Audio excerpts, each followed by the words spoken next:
Zane Griffin slammed his hand on the check-in counter, his jaw tight. You're telling me the gate's closed? The flight hasn't even left yet. The airline agent didn't flinch. I'm sorry, sir. The gate closed 10 minutes ago. Boarding is strictly, I know the rules. Zane cut her off, breathing hard. This meeting is non-negotiable. I need to be in Manhattan by tonight. He wasn't just some businessman trying to make a client call. Zane Griffin was a millionaire tech investor with a calendar tighter than a drum. Missing this flight meant missing a multi-million-dollar merger he'd been chasing for 6 months. And he didn't miss things. Ever. Until now. He turned away, running a hand through his dark hair, eyes scanning the departure board. Every flight to New York? Full. The next available seat? Tomorrow. He muttered a curse under his breath. The airport buzzed around him, people dragging bags, calling to travel companions, sipping overpriced coffee. And then his eyes landed on her.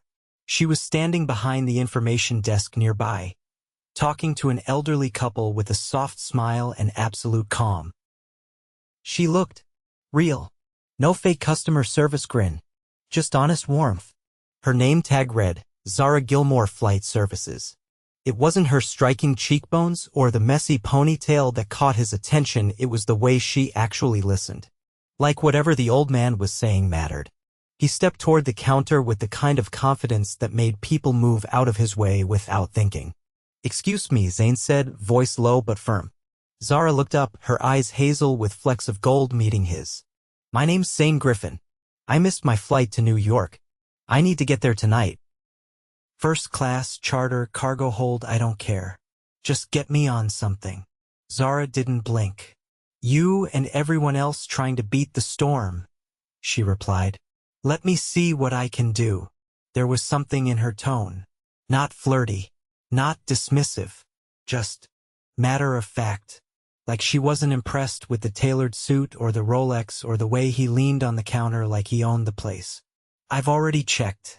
Everything's full, Zane said, watching her fingers fly across the keyboard. Well, I have access to systems you don't, she replied, not looking up. Give me a second. Zane folded his arms. He hated airports, hated waiting, hated relying on anyone else. But something about her made him stay quiet. After a moment, she looked up. You're in luck. There's a red-eye out of Chicago tonight, but you'd have to get there in 4 hours. I can reroute you through a private regional carrier tiny airport nearby. I'll book you a driver. He blinked. Wait. Seriously? Zara tilted her head. Do I look like I joke with strangers in $800 shoes? How do you know how much my shoes cost? She smiled slightly. I worked retail to pay for school. You learn fast. Zane exhaled, surprised by the rush of relief. You just saved my life. I get that a lot, she said, reaching for a form. I'll need your ID. He handed it over, watching her work. She was fast, efficient. She wasn't trying to impress him, which made him pay even more attention. 5 minutes later, he had a printed itinerary, a car service confirmation, and a boarding pass. You're all set, she said, handing them over. Just don't stop for coffee or you'll miss this one too. He took the papers, then hesitated. Zara, right? She raised an eyebrow. That's what the tag says. He paused. You're good at this. Thanks, she said, and the way she looked at him steady, unshaken, threw him off more than missing his flight did. Ever consider working in private aviation? I could use someone like you. She laughed. Let me guess you're one of those guys who offers jobs to strangers in airports. I'm not one of those guys, he said. I'm the guy who means it. She leaned on the counter, matching his stance. And I'm the girl who doesn't take jobs from men who think their schedule is the most important thing in the world. Zane opened his mouth, then closed it. For the first time in a long time, he was speechless. Safe travels, Mr. Griffin, she said, already turning to help the next traveler. He walked away, still stunned. But 15 steps later, he turned back. She was gone. The next few hours passed in a blur-black car to a private airstrip, a glass of scotch on the short flight, and a last-minute landing in Manhattan. The meeting? A home run. The merger was his. But even as the deal closed and hands were shaken, his mind kept drifting back to the girl behind the counter with a sharp wit and no-nonsense smile. Zara Gilmore. Zane didn't believe in fate, but he believed in instinct. And something about her wouldn't leave him alone.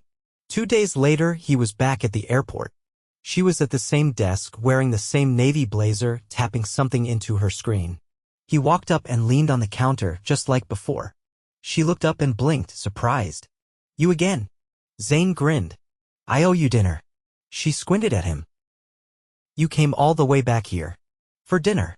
Call it what you want," he said. "But I'm not leaving this airport without your yes." She laughed, shaking her head. "You're insane. That's not a no." Zara really studied him. Then slowly, she pulled a post-it off the desk and wrote something down. 7 o'clock.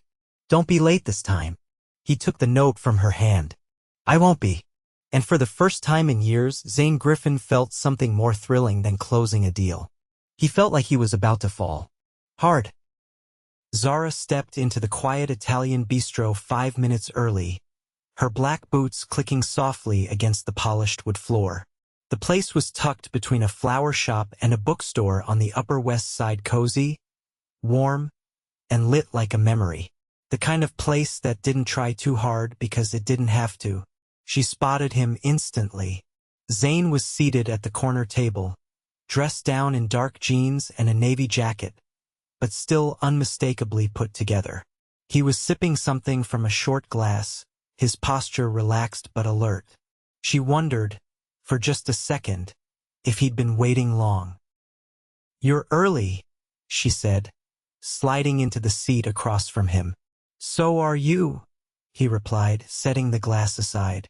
"I was beginning to think you wouldn't show." "I almost didn't," she admitted, easing out of her coat. "My manager offered me a double shift. And you turned it down for this? Let's not get ahead of ourselves." "I turned it down because I was curious." Zane's eyes lit with something unreadable. "Curious about what?" Whether the guy who practically threatened an airline over a missed flight could manage dinner without trying to buy the restaurant. He let out a short laugh. "No promises. But I did reserve the whole back patio." She froze. "You're joking." "You'll see." A waiter appeared with menus, but Zane waved him off. "Already ordered. Hope you're okay with surprises." She raised an eyebrow. "That depends. Are we talking pasta or something that used to crawl across the ocean floor?" He leaned forward, resting his elbows on the table. "You strike me as someone who likes to know exactly what she's getting into. You strike me as someone who doesn't give people the option." That earned a grin, not smug, but open, as if he wasn't used to hearing the truth from anyone and appreciated it when it came unfiltered. "Why aviation?" he asked, shifting the conversation. "I didn't choose it," she said. "It was just the first job that called back after graduation." "What did you study?" "Journalism." His expression shifted. Not surprise. Something softer. "You wanted to write?" "I still do," she said, folding her hands. "But rent doesn't wait for bylines." Zane nodded slowly. "You're not afraid of hard work." "That's rare. You say that like you don't know any hard workers." "I know plenty," he said. "But most of them are chasing something they don't love." "You still want the thing you started with." She didn't answer right away. The waiter returned, placing 2 steaming bowls of handmade pasta in front of them, garnished with herbs and slices of lemon. The patio door behind them opened, revealing a garden strung with golden lights and a heater flickering in the corner. "I didn't reserve the whole restaurant," Zane said. "Just figured you might want quiet." Zara looked around the empty patio at the candle flickering between them, and a view of a few potted plants. He smiled. The plants were extra. They ate in comfortable silence for a few moments before she asked, "What about you? What's the deal with the suit and the watch and the panic at the gate?" He set his fork down. "I was on my way to close a merger. I run a private equity firm. We invest in tech startups." "Of course you do," she said, taking a sip of wine. "Let me guess, you started it in your 20s, made your first million before 30, and now you can't sit still for more than a day." 27, he replied. And I still can't sit still. But the money didn't fix that. She studied him. So what would? He looked down for the first time. That's what I'm trying to figure out. Zara didn't press.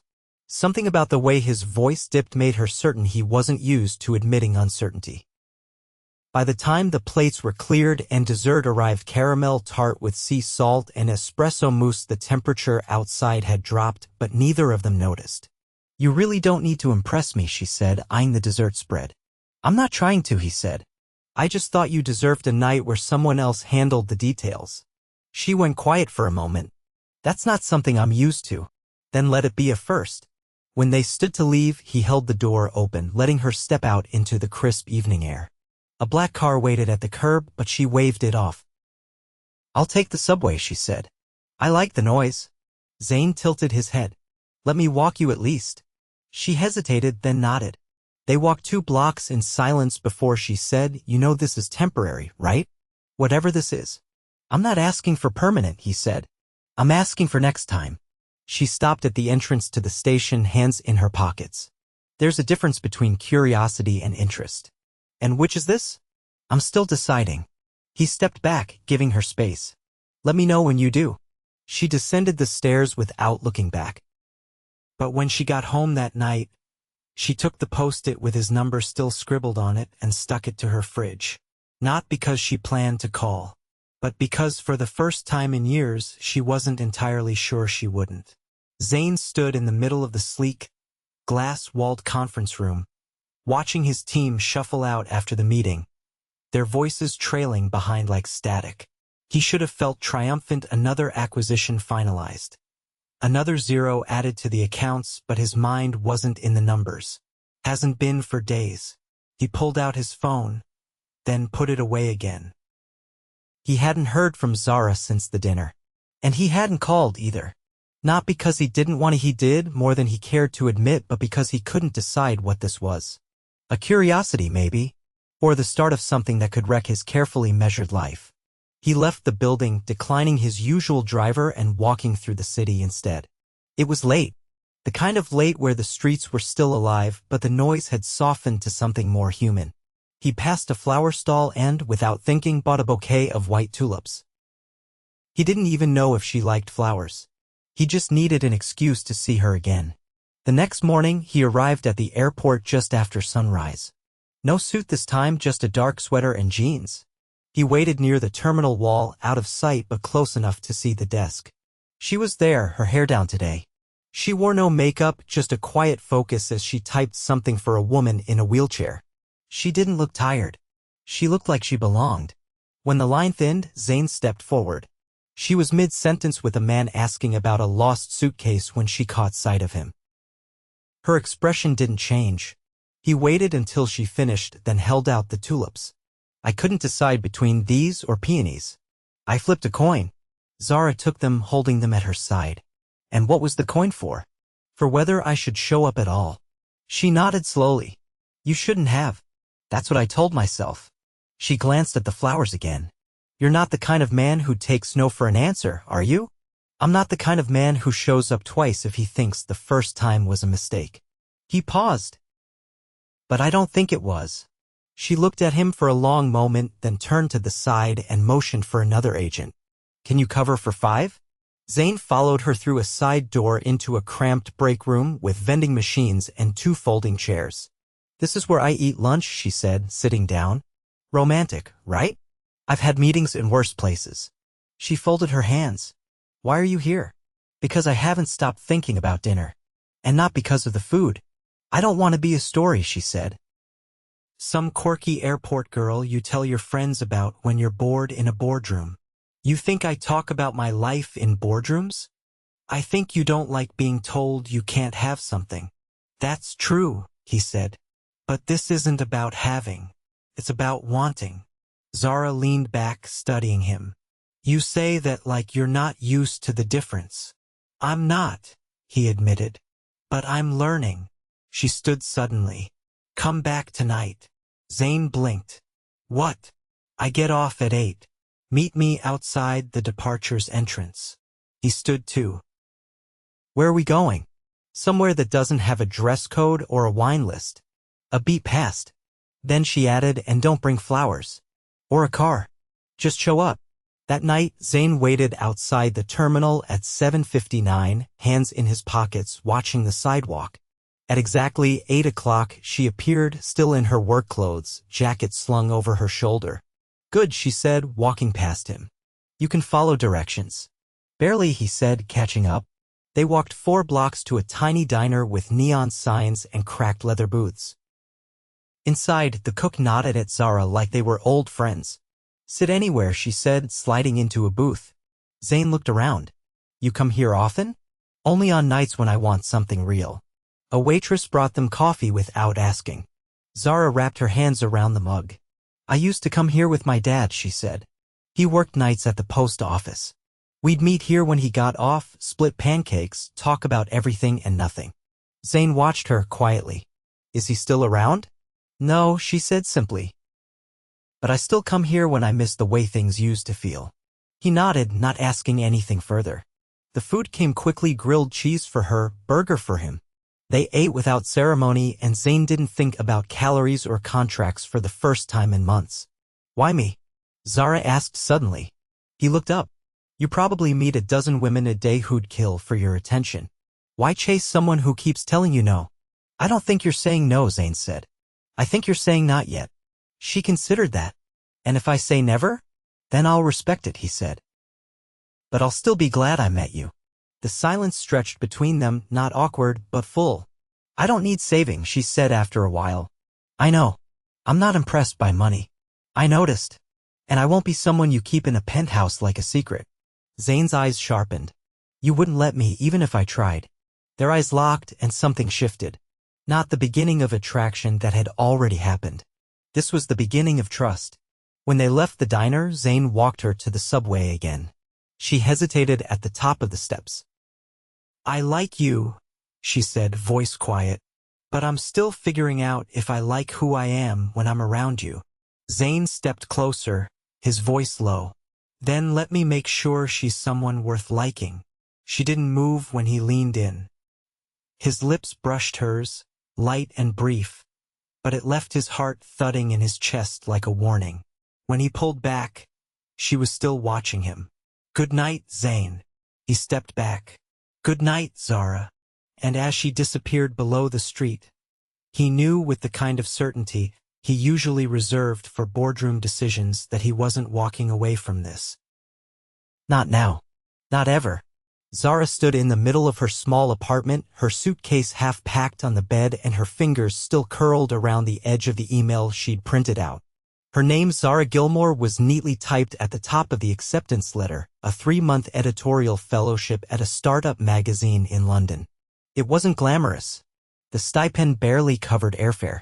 But it was everything she'd wanted before her life had been rerouted literally and figuratively by Zane Griffin. She stared at the paper like it might change if she blinked. It didn't. A knock on her door pulled her out of her thoughts. She opened it to find Zane standing there, a light rain dotting the shoulders of his charcoal coat. He didn't wait for an invitation, just stepped inside and held up a newspaper. You made the business column, he said. They're calling you the airport angel who saved $1 million deal. Her brow furrowed. Is that supposed to be flattering or creepy? I think it's both, he said, setting the paper down. But that's not why I'm here.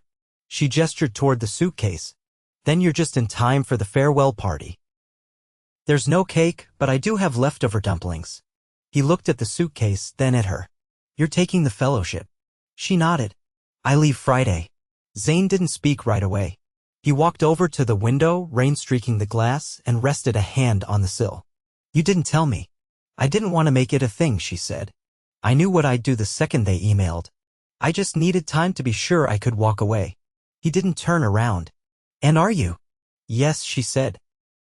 But that doesn't mean it's not hard. Zane finally looked at her, and this time his expression wasn't polished or unreadable. It was raw. I don't want you to go, he said. But I would never ask you to stay. That's not how this works. She stepped closer. Then what are you saying?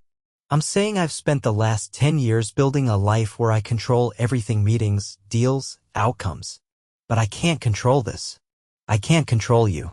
And I don't want to. Zara crossed her arms. Then what do you want? I want to be the man who stands at the gate when you board that plane, not the man who tries to stop you from getting on it. Her eyes filled, but she blinked them clear. You're not the reason I hesitated. I needed to make sure I wasn't running towards something just because it felt easy. I'm not easy, he said with a laugh that didn't quite land. I'm a mess when it comes to this. You're not a mess. You're just not used to anyone seeing the parts you don't curate. There was silence between them again, but it wasn't empty this time. It was full of everything they hadn't said. She exhaled. I was afraid this would distract me. That you would. Zane nodded. You did. Every minute. So what now? He stepped forward, pulling a small envelope from his coat pocket. This is a lease. On an apartment. In London. For me. 3 months. Her eyes widened. Zane, I'm not asking to live with you, he said quickly. I'm not even asking to see you every day. I'm asking to be near enough to try. On your terms. No jets. No headlines. Just us. She took the envelope in both hands, her voice barely a whisper. You'd really do that? I already did, he said. It's a short-term lease. If you tell me to cancel it, I will. She opened the envelope, reading the address. It was in a modest part of the city, near the magazine's office. You didn't pick the fanciest place. Not everything has to be gold-plated to be valuable. Zara looked up at him, something shifting behind her eyes. You're serious. I've never been more. Before she could speak, his phone buzzed. He ignored it. She sat down on the edge of the bed, the envelope in her lap, and looked at him like she was seeing the man underneath for the first time. I'm not used to people showing up for me, she said. Not when it counts. I missed one flight, he said softly. I don't plan to miss the next one. The words hung there, and then she stood, crossing the room until she was in front of him. I'm scared, she admitted. So am I. I don't want to lose myself in someone else's life. Then let's build one together that doesn't ask you to. She leaned in, resting her forehead against his. What if it doesn't work? Then we try again, he said. And again. And every time after that. He kissed her, slower than he had before, like he was promising something without words. When they pulled apart, her eyes were different, not uncertain, but clear. Pack a second suitcase, she whispered. He smiled, and it didn't need to be charming or clever. It was real. 3 days later, they stood at the gate, boarding passes in hand. No paparazzi. No grand send-off. Just two people choosing the same direction. As the plane took off, Zara looked out the window, then turned to him. You know this isn't the end, right? Zane reached for her hand. It's the beginning. And for once, she believed it. Fully. Completely. No rerouting required. Rain tapped softly against the tall windows of their flat in South Kensington, a gentle gray hush that wrapped the morning in quiet. Zara sat cross-legged on a faded velvet armchair, a mug of tea warming her fingers, her laptop open beside a stack of marked-up drafts. The flat smelled faintly of lemon oil and freshly printed paper. Zane had opened the windows that morning before leaving to meet a London-based legal advisor. He'd started handling his business from here for the time being, easing into European investments, so he had a reason to stay. Not that he needed one. Zara glanced at the small corkboard pinned above her desk. Tacked to it was her first published feature, an interview with a reclusive poet whose words had gone viral overnight. Her editor had praised the piece, offered her a full-time writer position once the fellowship ended. She hadn't said yes yet. She hadn't said no either. The door opened behind her. You're home early, she said, not looking up.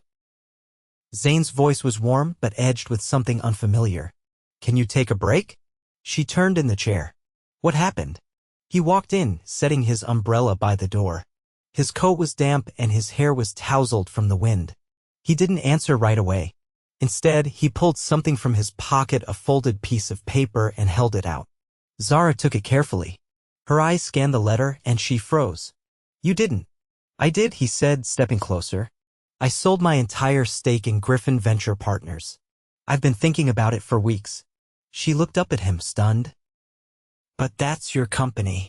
You built it. I built it before I knew what I actually wanted, he said. And before I realized, I was using work to avoid living.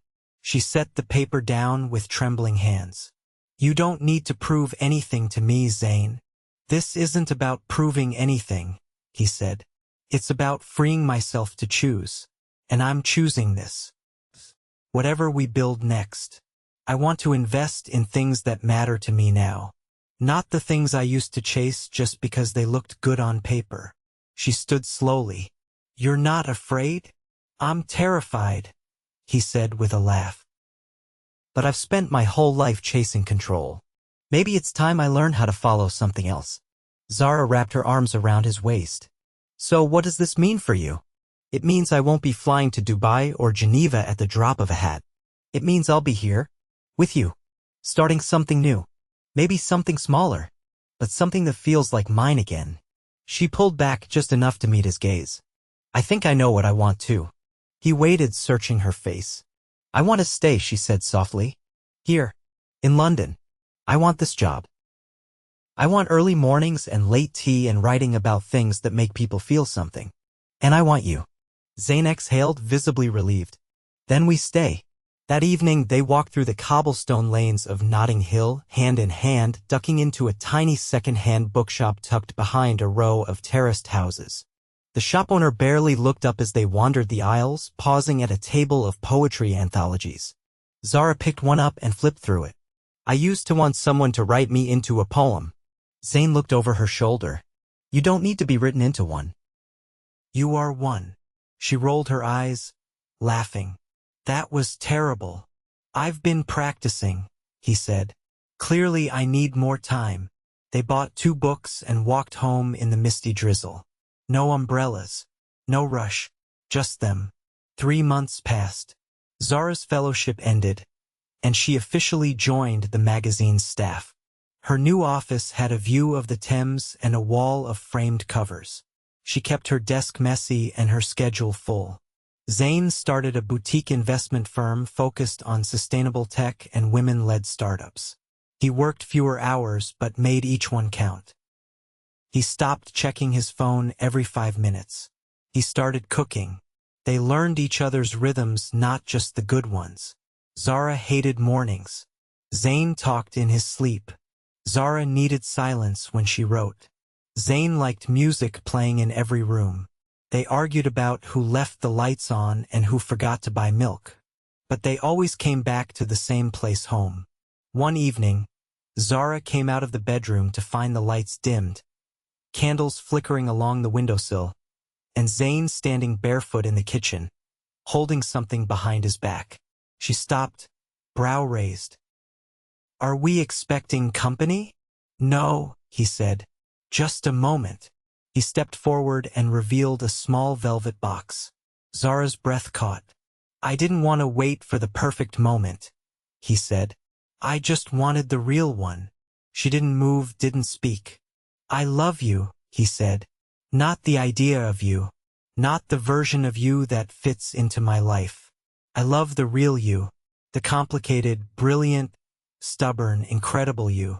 And I want to spend every day learning how to love you better than I did the day before. Tears filled her eyes, but she didn't let them fall. She opened the box, revealing a ring that wasn't flashy or oversized. It was delicate, with a single stone and a thin gold band. Zane, you don't have to say yes right now. Or ever. I just needed you to know. She took the ring from the box, slid it on her finger, and looked up at him. I'm not saying yes for someday, she whispered. I'm saying yes for now. And tomorrow. And every day after that. He pulled her into his arms and she let herself fall against him, no hesitation, no fear. They didn't need chandeliers or champagne towers or orchestra music. Just a quiet room, a flicker of candlelight, and a promise. Later that year, they exchanged vows in a small garden in the Cotswolds under a canopy of white blossoms and soft spring rain. Her mother flew in.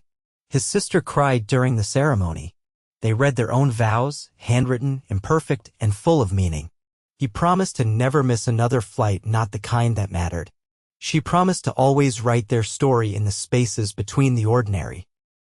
They danced barefoot on the grass, and when the sun finally broke through the clouds, it felt like the world was starting over just for them. Years passed.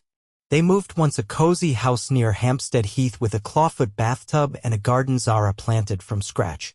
Zane started teaching part-time at a local university, mentoring entrepreneurs who reminded him of who he used to be. Zara published a book, a collection of essays that hit the bestseller list in the first week. On the dedication page, she wrote, "To the man who missed a flight and found everything he never knew he needed. They still argued about the lights, still forgot the milk, but they never forgot each other. And in the quiet moments, when the house was still and the city hummed beyond their windows, they would often sit side by side, no words, no rush, no noise, just hands clasped and hearts full, knowing they had built a life not from perfection, but from truth. And that was everything."